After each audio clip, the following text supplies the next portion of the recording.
PSI ಕಾಲ್ಪಾರ್ ಮಾಡ್ತಾ ಇದ್ದಾರೆ. PSI ಏನಪ್ಪ ಅಂದ್ರೆ PSI ಆಗ್ಬೇಕಾದ್ರೆ ಡಿಗ್ರಿ ಪಾಸ್ ಆಗಿರ್ಬೇಕ್ರಿ. Any degree BA BCom BSc ಯಾವ್ದು ಬೇಕಾದ್ರಿ BSW ಯಾವುದೇ ಪಾಸ್ ಆಗಲಿ ಡಿಗ್ರಿ ಪಾಸ್ ಮಾಡಿದಂಥ ಅಭ್ಯರ್ಥಿಗಳು PSI ಹುದ್ದೆಗಳಿಗೆ ಅರ್ಜಿ ಹಾಕ್ಬೋದು. ಇಲ್ಲಿ ಪುರುಷ ಹಾಗೂ ಮಹಿಳೆಯರಿಗೆ ಅವಕಾಶ ಇರ್ತದೆ. ಆಮೇಲೆ ವಯಸ್ಸಿನ ಮಿತಿ ಎಷ್ಟೈತಪ್ಪ ಅಂದ್ರೆ PSIಗೆ ಜನರಲ್ದವ್ರಿಗೆ 21ರಿಂದ 28 ವಯಸ್ಸದ. ಅಂದರೆ ಡಿಗ್ರಿ ಮುಗಿಬೇಕಾದ್ರೆ 21 ವರ್ಷ ಆಗಿರ್ತದೆ ರೀ.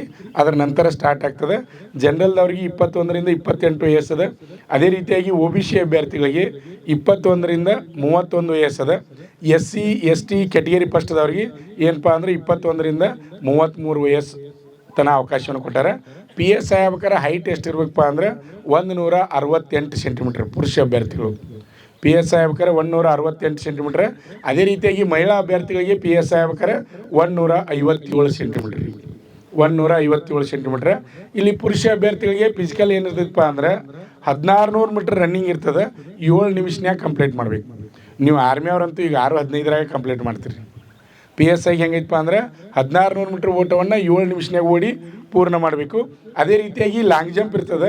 ಎಷ್ಟಪ್ಪ ಅಂದ್ರೆ 3.80 ಮೀಟ್ರ್ ಇರ್ತದೆ. ಅದೇ ರೀತಿಯಾಗಿ ಹೈ ಜಂಪ್ ಇರ್ತದೆ 1.20 ಇರ್ತದೆ. ಆಮೇಲೆ ಶಾರ್ಟ್ ಪುಟ್ ಇರ್ತದೆ. ಅದು ಎಷ್ಟಪ್ಪ ಅಂದ್ರೆ 7 kg 26 ಗ್ರಾಮ. ಎಷ್ಟು ಎಸಿಬೇಕಪ್ಪ ಅಂದ್ರೆ 5.60 ಮೀಟ್ರ್ ಅದನ್ನು ಎಸಿಬೇಕು. ಅದೇ ರೀತಿಯಾಗಿ ಮಹಿಳೆಯರಿಗೆ ರನ್ನಿಂಗ್ ಎಷ್ಟೈತಪ್ಪ ಅಂದ್ರೆ PSI 400 ಮೀಟ್ರ್ ರನ್ನಿಂಗ್ ಇರ್ತದೆ. 2 ನಿಮಿಷನ್ಯಾಗ ಪಾಸ್ ಮಾಡ್ಬೇಕು ರೀ. ಎಲ್ಲರೂ ಪಾಸ್ ಮಾಡ್ತೀರಿ. ನೀವು ಒಂದು ರೌಂಡ್ ಓಡ್ತಿರಲ್ಲ 2 ನಿಮಿಷನಾಗ ಎಲ್ಲರೂ ಪಾಸ್ ಮಾಡ್ತೀರಿ. ಅದೇ ರೀತಿಯಾಗಿ ಲಾಂಗ್ ಜಂಪ್ ಎಷ್ಟೈತಪ್ಪ ಅಂದ್ರೆ 2.50 ಮೀಟ್ರ್ ಅದ. ಆಮೇಲೆ ಹೈ ಜಂಪ್ ಎಷ್ಟೈತಪ್ಪ ಅಂದ್ರೆ 0.9 ಅದ. ಆಮೇಲೆ ಗುಂಡು ಎಸೆತ ಎಷ್ಟೈತಪ್ಪ ಅಂದ್ರೆ 3.75 ಮೀಟ್ರ್ ಅದ. ಆಮೇಲೆ ಇದಕ್ಕಿಂತ ಫಸ್ಟ್ ಏನಪ್ಪ ಅಂದ್ರೆ PSIದು ಅಪ್ಲಿಕೇಶನ್ ಹಾಕಿದ ಮೇಲೆ ಫಸ್ಟ್ ಏನೈತೆ ಅಂದರೆ ಎಕ್ಸಾಮ್ ಐತ್ರಿ. ಆಮೇಲೆ ಫಿಸಿಕಲ್ ಬರ್ತದೆ. ನಿಮಗೆ ಎಲ್ಲರಿಗೂ ಗೊತ್ತಿರಲಿ ಫಸ್ಟ್ ಎಕ್ಸಾಮ್ ಅದ. ಎಕ್ಸಾಮ್ ಯಾವ ರೀತಿ ಇರ್ತದಪ್ಪ ಅಂದ್ರೆ ಫಸ್ಟ್ 50 ಅಂಕ ಇರ್ತದೆ, 50 ಮಾರ್ಕ್ಸ. ಅಲ್ಲಿ ಏನು ಬರೆದಿರ್ತೈತಪ್ಪ ಅಂದ್ರೆ ಪ್ರಬಂಧ ಬರೆದಿರ್ತದೆ. ಆಮೇಲೆ ಸಾರಾಂಶ ಬರ್ತದೆ. ಆಮೇಲೆ ಭಾಷಾಂತರ ಬರ್ತದೆ, Kannada to English, English to Kannada. ಇದೇನಪ್ಪ ಅಂದ್ರೆ 50 ಅಂಕದ ಇರ್ತೈತಿ. ಟೈಮ್ ಎಷ್ಟಪ್ಪ ಅಂದ್ರೆ 1.5 ಗಂಟೆ. ಇದು ಫಸ್ಟ್ ಎಕ್ಸಾಮ್ ರೀ. ಅದೇ ರೀತಿಯಾಗಿ ಸೆಕೆಂಡ್ ಪೇಪರ್ ಬರ್ತದೆ. ಸೆಕೆಂಡ್ ಪೇಪರ್ ಕನ್ನಡ ಅಥವಾ ಇಂಗ್ಲೀಷ್ ಭಾಷೆಯೊಳಗೆ ನೀವು ಬರಿಬೋದು. ಇಲ್ಲಿ ಎಷ್ಟಪ್ಪ ಅಂದ್ರೆ 150 ಕ್ವಶನ್ ಇರ್ತಾವೆ ರೀ. 150 ಕ್ವಶನ್ ಇರ್ತಾವೆ. ಇಲ್ಲಿಯೂ ಅಬ್ಜೆಕ್ಟಿವ್ ಟೈಪ್ ಕ್ವಶನ್ ಇರ್ತದೆ. ಅಂದರೆ ಒಂದು ಕ್ವಶನ್ಗೆ 4 ಆಪ್ಷನ್ ಇರ್ತಾವೆ. ಒಂದು ಕ್ವಶನ್ಗೆ 4 ಆಪ್ಷನ್ ಇರ್ತಾವೆ. ಆಮೇಲೆ ಒಂದು ಕ್ವಶನ್ಗೆ 1 ಮಾರ್ಕ್ಸ್ ಇರ್ತದೆ. ಇಲ್ಲಿಯೂ ತಪ್ಪಾಗಿ ಆನ್ಸರ್ ಹಾಕಿದ್ರೆ 0.25 ಏನಿರ್ತದೆ ಅಂದರೆ ನೆಗೆಟಿವ್ ಮಾರ್ಕ್ಸು ಇರ್ತದೆ. ಆಮೇಲೆ ಇಲ್ಲಿಯೂ ಸಮಯ ಎಷ್ಟಂದ್ರೆ 1.5 ಗಂಟೆ ಇರ್ತದೆ. ಅಲ್ಲಿ 50 ಕ್ವಶನ್ ಇರ್ತದೆ, ಇಲ್ಲಿ 150 ಕ್ವಶನ್. ಇಷ್ಟು ಬರೋದ್ರಪ್ಪ ಅಂದ್ರೆ ಎಕ್ಸಾಮ್ ಮುಗಿತ್ರಿ. ಎಕ್ಸಾಮ್ ಒಳಗೆ ನೀವು ಮೆರಿಟ್ ಬಂದಿರಿ ಅಂದರೆ ನೆಕ್ಸ್ಟ್ ಫಿಸಿಕಲ್ ಬರ್ತದೆ.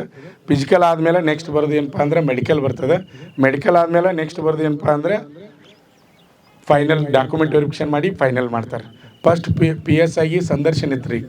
ಆದರೆ ಈಗ ಸಂದರ್ಶನ ಇಲ್ಲ. ಸಂದರ್ಶನ ತೆಗೆದಾರ್ರಿ. ಎಕ್ಸಾಮ್ ಬರೀದು, ಎಕ್ಸಾಮ್ ಆದಕ್ಕೂ ಫಿಸಿಕಲ್ ಪಾಸ್ ಮಾಡೋದು. ಫಿಸಿಕಲ್ ಆದಮೇಲೆ ನೆಕ್ಸ್ಟ್ ಏನಪ್ಪ ಅಂದ್ರೆ ಮೆಡಿಕಲ್ ಆದಮೇಲೆ ಡಾಕ್ಯುಮೆಂಟ್ ವೆರಿಫಿಕೇಷನ್ ಫೈನಲ್ ಸಿಲೆಕ್ಷನ್ ಮಾಡ್ತಾರೆ. ಇದೆಲ್ಲರಿಗೂ ನಿಮ್ಗೆ ಗೊತ್ತಿರಲಿ. ಯಾಕಂದ್ರೆ ನೆಕ್ಸ್ಟ್ ಈಗ ಕಾಲ್ಫಾರ್ಮ್ ಆಗೋದು ಯಾವುದಪ್ಪ ಅಂದರೆ PSI ಕಾಲ್ಫಾರ್ಮ್ ಆಗ್ತದೆ. ಆದ್ದರಿಂದ ಯಾರಾದರೂ ಡಿಗ್ರಿ ಯಾವ್ದಾದ್ರು ಇದ್ರಪ್ಪ ಅಂದ್ರೆ PSIಗೆ ಅಪ್ಲಿಕೇಶನ್ ಹಾಕಿರಿ. ಆಮೇಲೆ ನಿಮ್ಮ ಫ್ರೆಂಡ್ಸು, ನಿಮ್ಮ ಸ್ನೇಹಿತರು ಯಾರಾದರೂ ಇದ್ದರು ಅವ್ರಿಗೂ ಸಹಿತ ನೀವು ಮಾಹಿತಿಯನ್ನು ತಿಳಿಸಿ. ಓಕೆ. ನಮ್ಮ ಸಂಸ್ಥೆಯಲ್ಲಿ SSC GD, SSC MTS ಮತ್ತು ಹವಾಲ್ದಾರ್ ಹುದ್ದೆಗಳಿಗೆ ಪೂರ್ವಭಾವಿಯಾಗಿ ದೈಹಿಕ ಮತ್ತು ಲಿಖಿತ ಪರೀಕ್ಷೆಯ ತರಬೇತಿ ಕೊಡಲಾಗುವುದು. ಪ್ರವೇಶಗಳು ಪ್ರಾರಂಭವಾಗಿವೆ.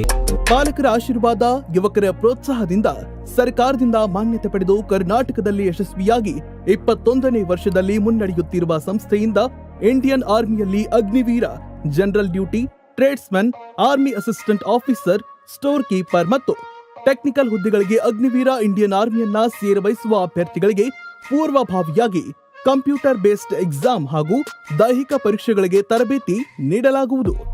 ವುಮೆನ್ ಮಿಲಿಟರಿ, ಪೊಲೀಸ್, ಸ್ಟೇಟ್ ಹಾಗೂ ಸೆಂಟ್ರಲ್ ಪೊಲೀಸ್ ಕಾನ್ಸ್ಟೇಬಲ್ ಹಾಗೂ SSC GD, BSF, CRPF, Assam rifles, ITBP, CISF, SSB ಹಾಗೂ ಮುಂದೆ ನಡೆಯುವ ಅಗ್ನಿವೀರ ಆರ್ಮಿ ರ್ಯಾಲಿಗೆ ಪುರುಷ ಹಾಗೂ ಮಹಿಳಾ ಅಭ್ಯರ್ಥಿಗಳಿಗೆ ತರಬೇತಿ ಕೊಡಲಾಗುವುದು.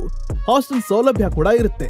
ಸಂಪರ್ಕಿಸಿ ಶ್ರೀ ಮಂಜುನಾಥ ಸೈನಿಕ ತರಬೇತಿ ಕೇಂದ್ರ, ಮೂಡಲ್ಗಿ, ತಾಲೂಕು ಮೂಡಲ್ಗಿ, ಜಿಲ್ಲೆ ಬೆಳಗಾವಿ, ರಾಜ್ಯ ಕರ್ನಾಟಕ. ಪ್ರವೇಶ ಪ್ರಾರಂಭವಾಗಿದೆ.